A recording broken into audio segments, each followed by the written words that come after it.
Hi everyone, this is Karak from ACG, and today I'm stoked, filled with religious fervor and lamenting the chaos within the Eye of Terror, as I bring you the review for Warhammer 40,000 Deathwatch Enhanced Edition. Just like those humans that make up the Space Marine Legions, this game is enhanced from the original tablet title with more graphics and additional characters. Let's see if Warhammer 40,000 is the blessed of Slaanesh, an excess of fiction with pleasurable gameplay and almost exploding with awesome. Or if maybe it's more like Khorne, programmed to brute force its way onto PCs, granting us excellent combat and death to our enemies, but at too high a price. Or hey, why not both? As always, subscribe if you like the review. So here we go with Warhammer 40,000 Deathwatch Enhanced Edition. Game titles that are far too long, tyrannid bad guys, suicide-inducing one-liners, and a universe so awesome that even their bullets are missiles. Graphics are up first. Well, the jump to the PC really did allow Deathwatch to take a nice step into colored lighting and additional special effects. The original tablet version looked damn good, but here on the PC that extra horsepower allows for additional lighting passes and what looks like higher resolution textures on characters and locations. Additionally, new Space Marines have been outsourced, and whether you're looking down on them from on high in the strategy mode or circling around them in the vanity camera as you outfit them with dangerous, deadly, destructive devices of doom, it all looks suitably good for a title in this price range. It runs well, and it looks awesome. It's really important to remember that Warhammer really hinges on the accurate reflection of its atmosphere across the fictions, and without it, you get Chronicles of Riddick. Perhaps an interesting fiction in its own right, but at most an imperfect reflection of Warhammer itself. However, this game runs well and looks really good. Sound, music, and voice.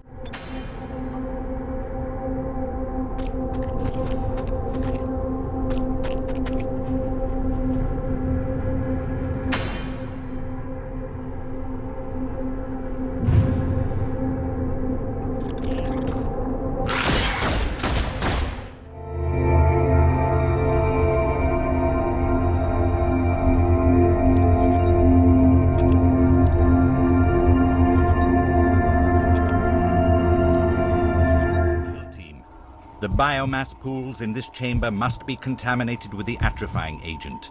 Begin the process by pouring the flasks into the pools. As always in the trilogy of awesome, sound is up first, and whether it's a heavy bolter showing the world that every gun needs a missile launcher to the plasma rifles with their build-up in the low end of the spectrum, the sounds are done excellent. Hell, even the heavy-set pace of the more heavily equipped Space Marines slam down booted footsteps that resound with power. All around, excellent sounds throughout. I would have loved to have seen far more ambient and environmental sounds across the board though, as well as some more special effects applied to different actions. Sometimes it can appear a bit lean on the environmental impacts, but overall, still good sound that respects the spectrum. Music.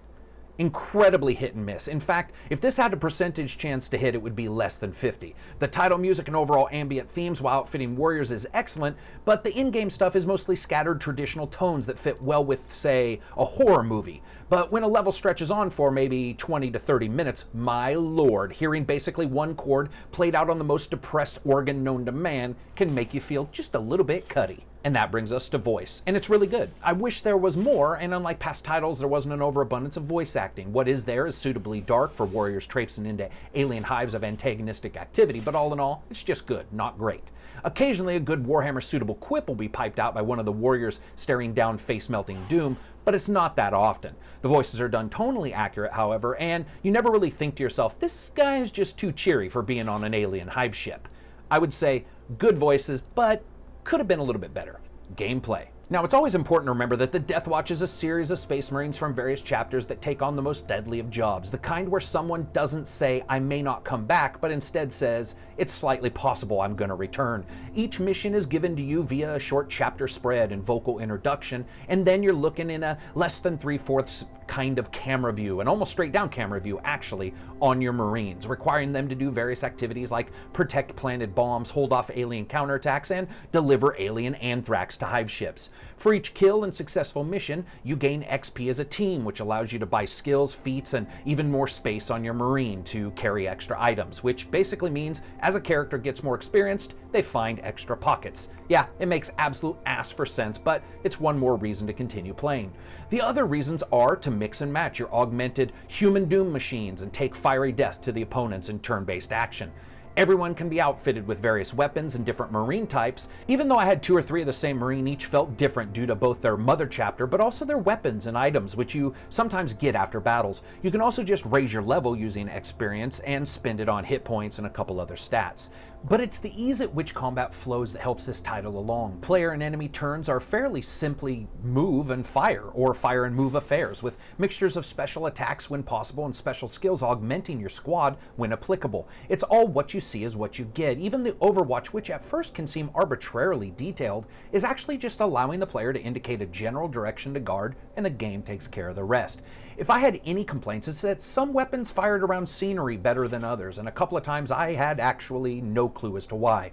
But even melee is handled with an easy effort of developers who know how to present miniatures-based combat on a computer screen without feeling unduly rules-heavy.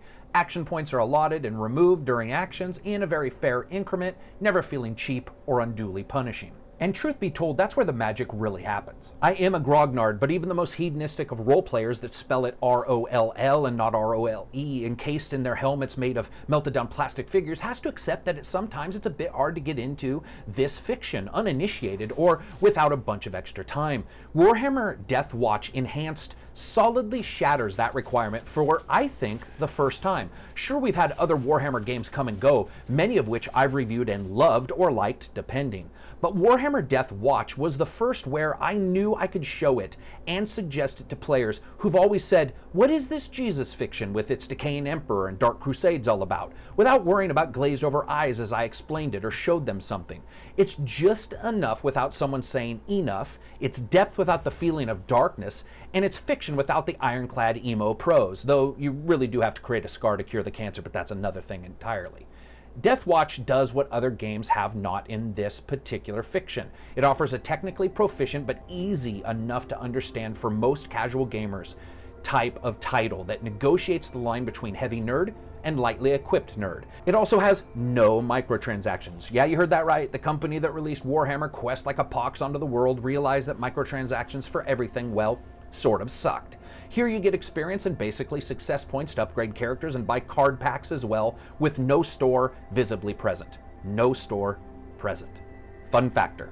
I had a blast. The game is incredibly easy to get into and the missions are just long enough for strategies to play out, but not so long that you're going to end up having to save mid-mission many times. It offers a good amount of unlocks, customability, overall narrative information, and gameplay to keep someone heavily invested in the fiction or someone lightly interested if they don't care about the fiction. Very, very fun.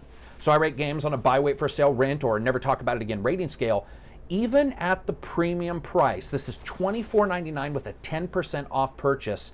That's a pretty high price, but I still believe it's worth a buy. One of the reasons is the campaign is suitably long, well over 8 hours, some have taken around 15, and the gameplay is robust enough and presents enough environments that getting bored is most likely not going to be an option if you have any interest at all in this title.